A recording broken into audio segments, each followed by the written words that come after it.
G'day everyone. It's a little while since I've had any of my rants, but there have been two things in the paper today, or over the last 2 days, that I think might be worth looking at. Just going to show how precious and strange the human race is. In today's paper there's an article about a Melbourne couple who held up a Qantas flight from Los Angeles to Melbourne because there were no pyjamas for them. They were travelling first class and there were no oversized pyjamas for them. They were offered business class pyjamas, but they did not want to accept those because they were designed by Peter Morrissey, whoever he may be, but the first class pyjamas were designed by Akira Isagawa, whoever he may be. So what did this couple do?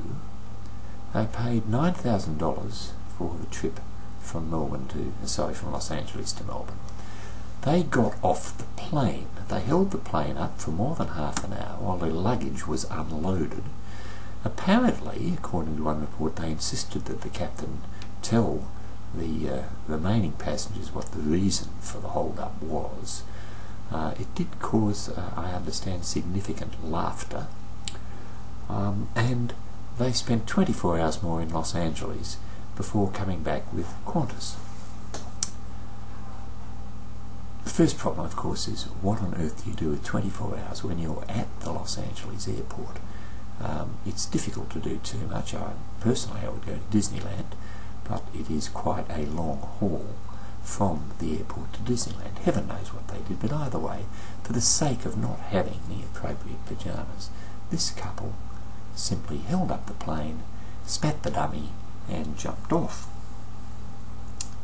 Now, the male of the couple is, according to the paper, Dr. Hart. He's an industrial and organisational psychology expert focusing on employee well-being, an honorary senior fellow at the University of Melbourne. Well, I did a little Google search on Peter M. Hart, and he holds a PhD in industrial and organisational psychology.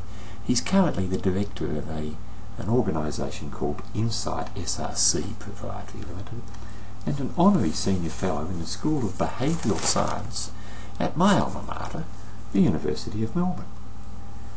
He has worked with a range of organisations, and I'm quoting from one of his documents here, in the areas of leadership, organisational climate, staff satisfaction and performance.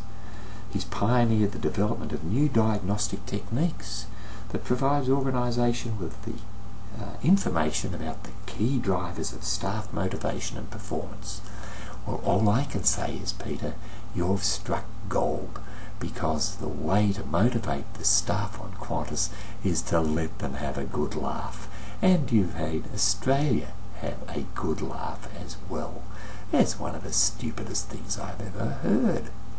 However, as I say, you may have struck gold by introducing laughter into the improvement in staff motivation, and also the enjoyment for the poor old cattle class down the back of the plane, who I'm sure giggled all the way to Melbourne.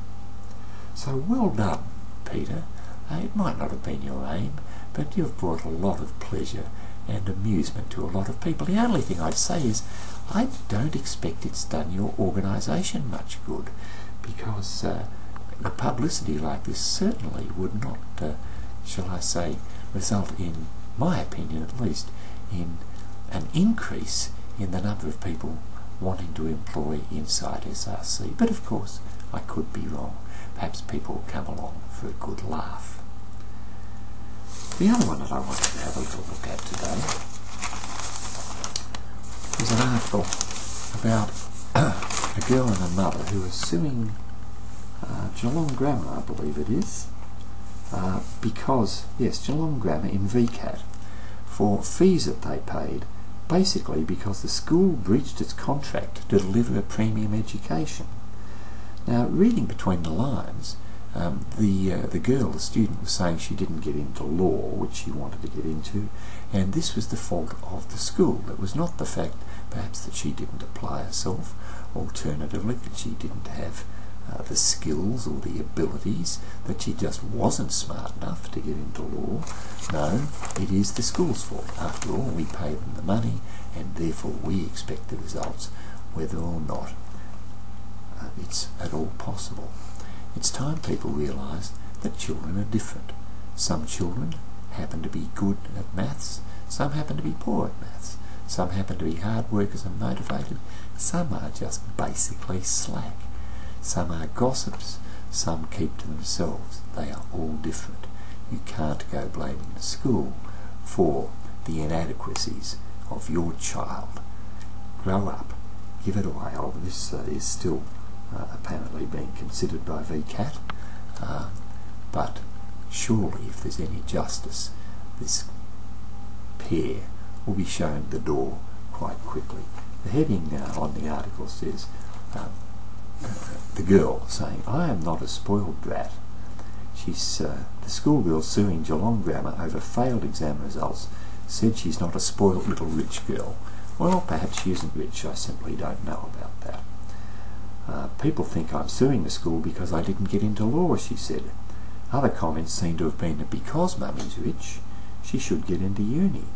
But she doesn't go on to say exactly why she is suing Geelong Grammar. As I understand it, she was only there for about 6 months in year 10. And then she went on to Sydney and did a TAFE course up there, and she's doing art science. In passing, I have a science degree. I have absolutely no idea what you would do with an art science degree. It's a camel, in my view. You know, a camel, of course, is a horse designed by a committee. Art science, well, I suppose it gives you something to do in your early 20s. So, two groups of people, both doing, in my view, extremely strange things. No rant, just a puzzlement about the human condition. And so, it's a while since I've had a blog or any comments. I hope I'll start doing it again fairly regularly soon. Bye for now.